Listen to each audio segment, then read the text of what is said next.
En 2006, en Asturias había 2 machos reproductores y 4 hembras para la cría del gochu asturcelta.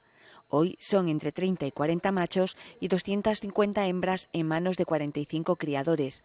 Pero para llegar hasta aquí ha sido necesario un gran esfuerzo investigador por parte del SERIDA. La tesis de Juan Menéndez da visibilidad a ese trabajo.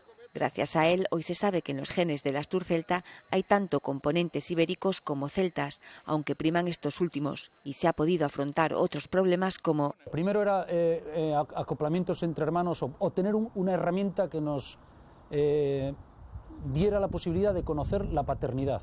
Otro trabajo. Partimos de muy pocos animales, tenemos un problema de cosanguinidad y queremos que ese problema de cosanguinidad no vaya más. ¿Estamos haciéndolo bien? Con todo, la especie sigue en peligro de extinción y para salvarla, según este veterinario, hay que aumentar el consumo, agilizar la autorización que da el Principado para la cría y combatir el fraude. Sí, actualmente nos hace mucho daño ciertas jornadas que se publicitan como jornadas de gochu asturcelta que no lo son.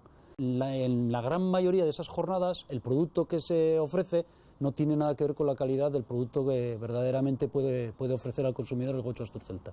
La tesis de Juan Menéndez, dirigida por Isabel Álvarez y Félix Goyache, doctores del SERIDA de Gijón, tiene ya asegurado el sobresaliente y aspira al cum laude en la Universidad de Zaragoza.